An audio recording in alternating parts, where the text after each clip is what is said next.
Hey, I'm Jennifer. Do you know what the worst part about people's relationships is? It's disappointment.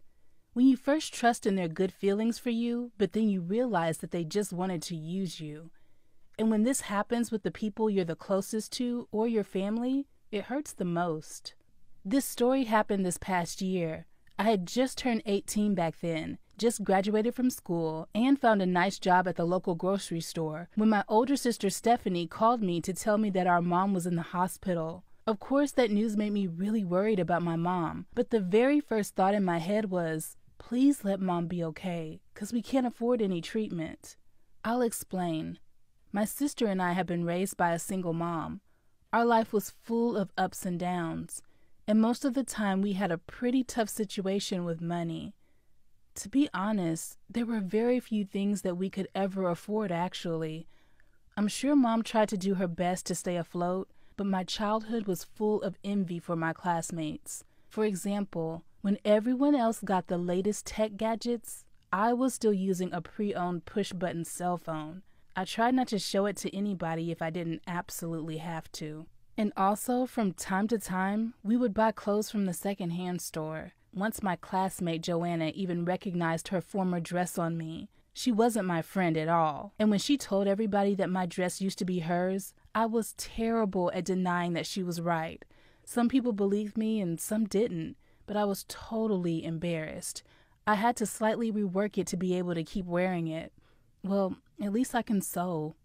Now you understand why my sister and I had to go to work right after our high school graduation, with no chance or opportunity to go to college. Anyway, that day Mom happened to be admitted to the hospital because of a broken wrist. Her break was not that serious and we were going to take her home. While Stephanie was filling in some documents, according to hospital procedure, I decided to find the vending machines. When I get back to Steph and Mom, I suddenly saw them talking to my father.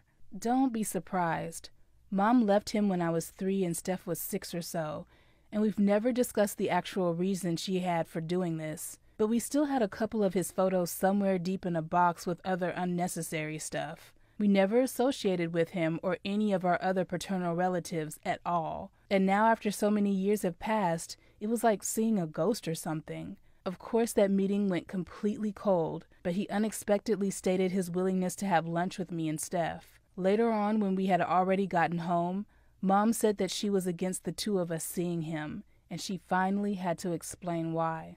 Mom knew that Dad came from a wealthy family when they were about to get married. However, it turned out that he was going to inherit their fortune, their business, and other things, but only if she were to have given birth to a boy. Mom was deeply in love, and she agreed. But after having my sister and then me, Mom happened to have some health complications. It turned out that she could no longer have babies. She was okay with it since 2 daughters was already enough for her, but Dad wasn't. He preferred his family business to his daughters and wife, and found another woman who'd gotten pregnant with a boy.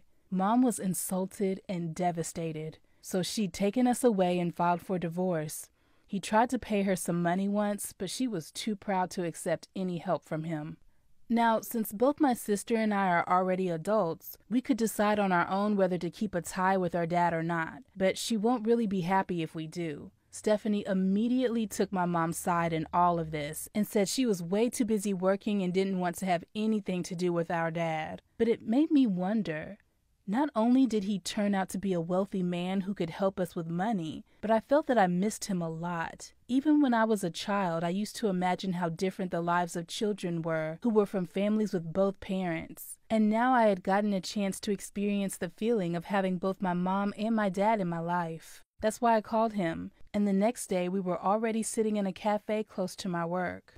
Dad kept asking me about my life, my friends and stuff, and I couldn't believe this was actually happening to me. I felt like I was a little girl amazed by the main man in her life. Dad gave me the latest iPhone and took me to the mall to buy new clothes, and we were having dinners in different restaurants every day. I was the happiest I had ever been in my life so far. Only my mom's and Steph's attitude toward everything was negative and even destructive. Mom seemed to be offended by the fact that I was amazed by my dad. I mean, she never told me that directly, but I felt her acting distant, and she wasn't as talkative as she used to be before. And Steph, oh, I guess she was jealous of me. because she refused to associate with Dad, and now it was me who was getting presents and stuff. I felt sad and even pretty insulted that neither of them were really happy for me.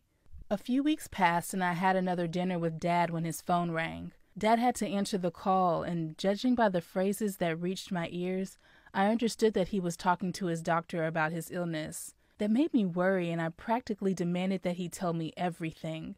Even though he seemed unwilling to do this, he had to confess that he had a bad liver condition and he needed a transplant. He had been put on the donor's waiting list, but his doctor said that blood relatives were the best option. His son from his second marriage suffered from some illness in childhood, and he didn't match. So now only Steph and I could be donors. This hit me like a ton of bricks. That was it, the actual reason my dad had appeared in my life. I thought he wanted to have his daughters back, but he just wanted to have donors.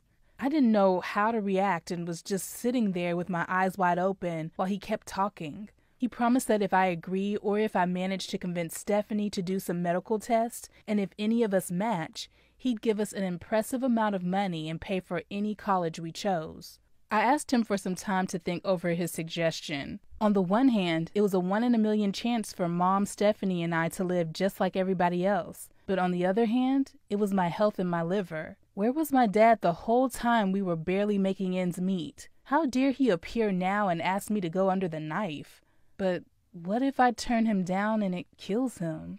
I kept going back and forth like that for 3 days in a row, not telling anybody about what Dad had asked me for obvious reasons. Finally, I decided to at least check and see whether I could be a donor or not, and then think over the deal once again. We were together at the hospital waiting for the nurse to come and take me to do all the necessary procedures when we found out that there was a perfect donor for Dad, and he had to immediately get ready for surgery. Was it a relief for me? It definitely was. But you know what? After the surgery went well and Dad got off the ground, he disappeared again. I tried to reach him a couple of times, but he was always too busy to talk or having a dinner or anything else. I sold my latest iPhone and shared the money with Steph, and Mom started to talk to me again after she said, "I told you so." Of course, I still haven't told them that I was going to give my dad my liver. They would kill me if they knew. Have you ever happened to make huge mistakes like this when judging people? Tell me about that.